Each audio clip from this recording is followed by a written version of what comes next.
Attorney, hingi lang po kami ng update sa plane crash dyan po sa Isabela. So, nakakalungkot dahil confirmed na namatay yung piloto. Pero, posibleng buhay daw yung pasahero? Opo, dahil may nakita pong indication na na-survive niya yung plane crash. Dahil may nakita pong makeshift na shelter na malapit po dun sa wreckage. Pero wala po yung pasahero dun sa lugar. Ang assumption po namin, the only assumption that we can arrive at, naglakad po yung pasahero. Less ang probability na paakyat po siya, kundi pababa. Medyo almost vertical po yung slope na kinalalagyan ng wreckage. Opo. Ilan ba pasahero meron? Dalawa ba? Isa lang. Isa lang po. Babae, lalaki. Ano pang pangalan ng pasahero, attorney? Irma. Babae? Babae po. The family name escapes me right now. Ilang taon ho siya? Ang tansya ko po, nasa 40 based dun sa kanyang photograph. 40. Opo. Ang pangalan po ng piloto, may pangalan ho kayo, sir? Opo, si Captain Levi Abul II. Opo, okay. So itong lugar na ito, nasa gitna ng kagubatan no? Bundok, dalisdis ng bundok. Opo, makapal po yung parang virgin forest, tama ho ba? Tama po. Exactly po. Malayo ba ito sa mga kabayanan na pwede malayo? Opo. At least 5 days walk. Uy, kalayo. So malamang naghanap siguro ang si Irma ng mga may makikitang mga bahay or bayan upang sa ganoon ay makatawag kaagad, maka-text man lang sa mga kinukulang ahensya pati na sa kanyang pamilya. So wala po tayong natanggap na mga impormasyon na napapahiwatig siya pa'y buhay. Ayun lang po yung yun na nakitang makeshift na shelter na ginawa. So sa tingin niyo po, makakasurvive kaya itong si Irma doon po sa kung siya po'y pupunta sa baba from the mountain? Yung pong aeroplano, po siya actually mainly a cargo flight. Opo. At may mga food stuff po na dala-dala. Okay. Kung naglakad po yung pasahero, hopefully nakapagdala po siya ng makakain niya. Oo. Ulan-ulan naman po doon, kaya meron po siyang may inom. Sana naman po nasa mabuti siyang kalagayan. Ano ba ang sitwasyon sa lugar?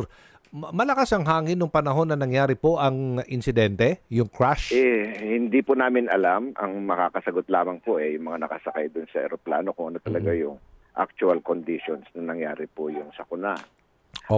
Pero ang nagpe-prevail po doon talaga noong mga panahon yun, cloudy.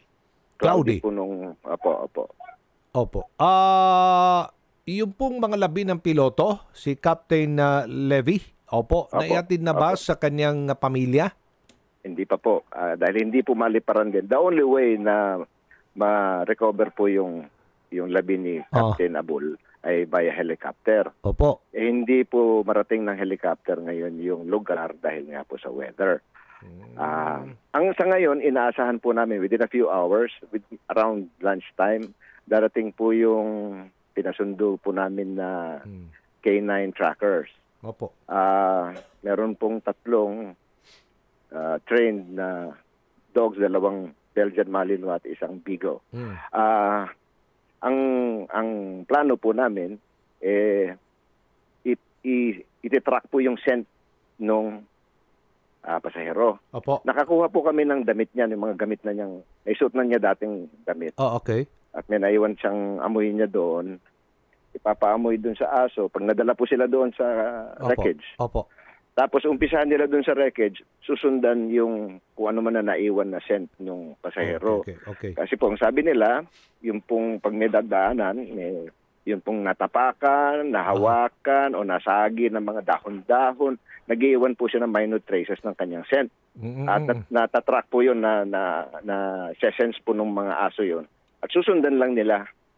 And malaki pong posibilidad na maabutan nila kaagad dahil, you must understand na kagagaling lang sa isang plane crash yung pasahero. Opo. Ang balita po namin, galing po siya sa pagamutan nung bago siya sumakay. Oh, okay. Kaya she's not actually in the perfect condition to do a trek. Opo, opo. Especially dun po sa ganung terrain. Itong lugar na po ito, attorney, ito, masukal po yan, kagubatan. Ano pong mga challenges ng ating mga rescuers dyan? Maliban sa, siyempre, walang kalsada dyan. Yung mga Weather and terrain po. Weather and terrain. Mababangis na hayop. Wala naman. Meron din po mga malalaking bayawak, Ano may pa? baboy ramo, ahas. Nako. Meron po. So, yun ang challenges natin. So, hopefully ay maumpisa natin ang rescue, no? Ang pagte-trace on foot ng ating mga rescuers. Opo. Opo. All right.